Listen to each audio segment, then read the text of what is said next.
this is Julie Mullins from Stereophile, and we are here at AXPONA 2025, and I'm here today with Nick Brown of SVS, and we've got some pretty cool subwoofer introductions here in their two-channel room.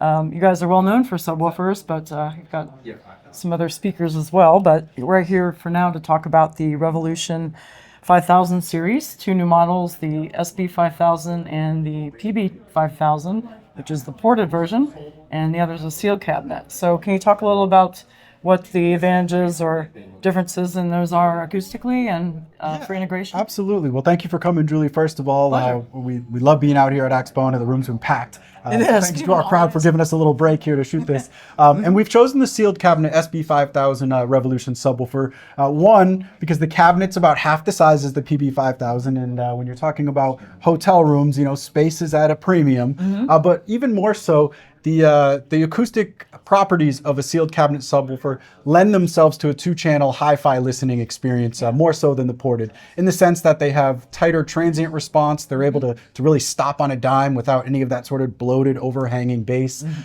They tend to be more accurate in the frequency response. So when you get people coming here making requests to hear their favorite reference track, they want to hear it clinically accurate. They want it not to be muddy, not to have any sort of that bloated or distortion that sometimes can be affiliated with larger subwoofers. And this is a 15-inch driver. So it's a large subwoofer, and a larger driver is harder to control. So the sealed cabinet makes it that much easier. Yeah, and they're both a long throw kind of setup in the Excursion, the 15-inch drivers, and they each uses a 15-inch woofer, correct? Exactly. The ported version would obviously be much more attuned to a larger listening room, and it does dig a little bit lower in terms of its frequency response. It does have greater dynamic output, but it doesn't quite have the same transient response and the accuracy of the sealed. And in a critical listening environment, that's absolutely critical. So that's why we've chosen that. And next door, we're actually running sealed in there too. Okay.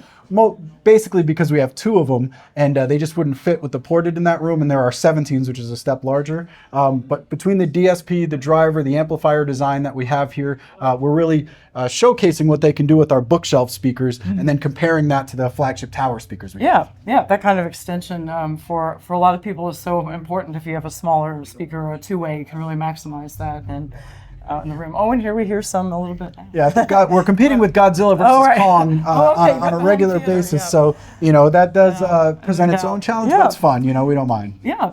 Well, I'm talking a little about DSP. You have analog devices, DSP inside, and then there are obviously active subwoofers as well. Yeah. It's a built-in amplification, everything in one. It's a 295 megahertz analog devices DSP. That's actually 6 times more processing power than we had in the previous version. That's huge. And there's a few reasons why we need that. You know, one, you're up against what's possible from a typical 15 amp home circuit. You don't want to be, you know, making the lights flicker, tripping the breaker when your subwoofer's hitting those peak excursion moments. Draw too much power. So that's why we did the dual monoblock amplifier into the dual voice coil with the line conditioner built in, because there's always enough power on reserve to be able to hit those big peak moments. But in order to have all of that work in unison as a system, you need a lot of processing power. There's a lot of algorithms that are telling you how to handle the thermal heat management, how to handle how much current is going into the motor to be able to move the driver enough. And so that's control it. Well, exactly, and to maintain that pinpoint accuracy. So that's why we've gone with this DSP chipset. In addition to all of that, it also allows us to have our Bluetooth control app. And as part of that, we've got a 6-band parametric EQ, all the normal tone controls for polarity, room gain, parametric EQs I mentioned, but also coming soon a automatic room equalization, which will be a big step forward. I was just going to ask about not equalization, but integration for two-channel listeners. How does that process work, or how is that maybe facilitated with the DSP and all the power in there? Yeah, the app has really made that easy for folks to be able to set their low-pass filters and to adjust it based on where you have the subwoofer placed within the room. And when the auto EQ room correction drops, it's really going to add that much more processing and ability to tune it, because it's taking in everything that's happening within your room. So you'll be able to get a set of measurements based on a microphone measurement taken at each one of the listening positions, and then basically acclimate the bass to that specific area in the room that you're sitting. And that requires a lot of processing power, but it will make a big improvement based on in-room performance. Oh yeah, placement is so important. The room is an essential part of the equation always. So that's often the most underrated part of a system that has a huge impact. Agree. I would agree, and hearing that all over, not just at shows, that makes it think. We're good? Okay. In there. Yeah. Go ahead. Is Yeah. that audiophiles would typically not have an AVR that has built-in room correction, but True. most of what you need to correct is in the frequency or range that subwoofers cover. So by fixing that, you're fixing something that's usually very difficult to fix with a speaker, and you mess around with placement forever.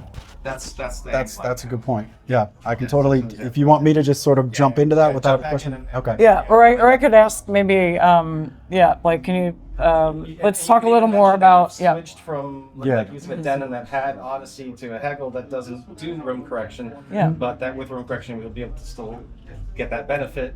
Yeah. Absolutely. Yeah, okay. So maybe I can frame the question as like, what would be the advantages of your system over an usual AVR setup that an audiophile might have? Or The auto EQ. Yeah. I want to say a month. I'm not 100% sure. It's almost coming. baked. The over-the-air update's done. Coming soon. Yeah. okay, I'm not gonna over specific the air dates. updates. Okay, Yeah.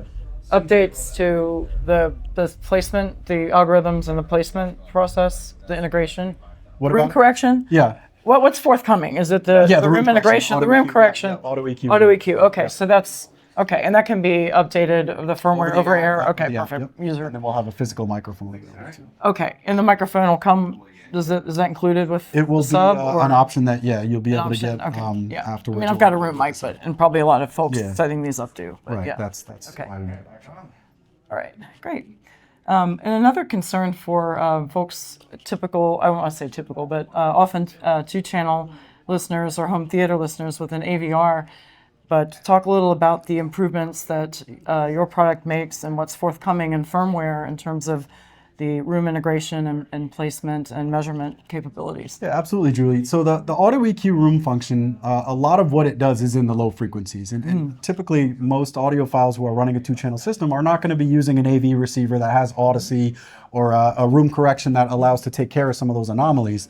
But because so much of it happens in the low end, by having it directly on the subwoofer and being able to take those near field and listening spot measurements with your phone or with a external mic, you're going to really be able to dial in that low frequency. So you're going to have basically a larger sweet spot where the bass just sounds fantastic no matter where you're sitting in the listening room. And I think that's really important for the two-channel community because it can get really technical. It can get to be a really in-depth process of measurements and using some of the services that are available. So having it as an auto EQ directly built into the subwoofer in the app is going to make it a lot simpler to make your room really behave the way you want it when interacting with the subwoofer. Yeah, great. And is that an upgrade with the microphone in addition to the firmware? Absolutely, it'll be an upgradable over the air. Yeah, over-the-air firmware update, and then there'll be an external mic available. You can use your smartphone mic. A lot of people who are really into this are going to want a more precise measurement, so they'll use our external mic or another one from a different brand. But yeah, we're really excited for this to be available in the next couple months. Yeah. All right. Well, let's go ahead and talk about the setup you have here because I see the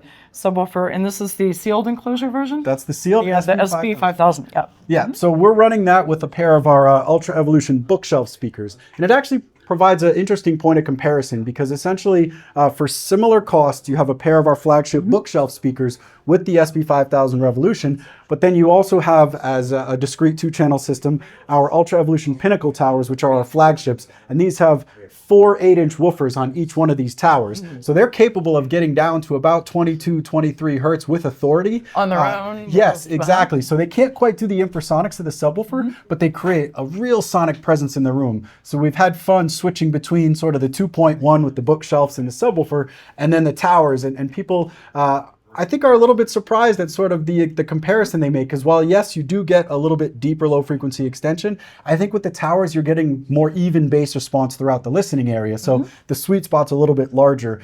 There's not as much, null activity where it sort of just dips down. So it's been fun to kind of show off the different flavors that we have here and use the subwoofer as a point of reference. Yeah, well, that's fantastic. And I got to hear a little bit of a demo, but I look forward to a little more. And also, something that folks will want to keep in mind is that subwoofers, of course, aren't only for deep bass extension. They really take pressure off the other drivers, other frequencies as well, to balance everything out across the spectrum. You're spot on, Julie. Yeah. And one of the big advancements of the 5000 Revolution series versus the 4000, which they're replacing, is that lower mid-bass region. They have a lot more punch when it comes to those frequencies that are maybe in like the 60 to 70 hertz range, a lot more dynamic output. So when you're talking about a pair of bookshelf speakers, they can really reinforce that low end to give you much more punchy, authoritative low frequencies versus some of the previous versions, which are no slouches. But I think that a big advancement of the voice coil and the monoblock amp design. Yeah, and all this, we want to at least touch on pricing too. Yeah. That's an important consideration for everyone. So I'll just go through real quickly. The Ultra Evolution Pinnacle Towers are $5,000 for the pair. The Ultra Evolution bookshelf speakers are $1,200 for the pair, and then the sealed cabinet subwoofer we have over there is $24.99. So comparatively, they're not that far off. And then we're pairing everything with the Hagel H400, which is just a phenomenal integrated amplifier that really allows these to sound as good as they possibly can. Yeah, and there's everything, built in essentially. Yeah, it's an They pack integrated, a lot nice, in there. simple. Yep, Yeah, and then we're streaming off of Qobuz and taking requests. That's one thing we love, Julie. That's is important. Building a playlist here and not having to listen to our same demo tracks. Because if people can't come and listen to their own music, then what are we really doing? Yeah, here? that's so much more fun. Yeah. And that's a great way to hear about new music as well. So yeah. I love it. Great. Well, thanks for your time, Nick. Thank you, Julie.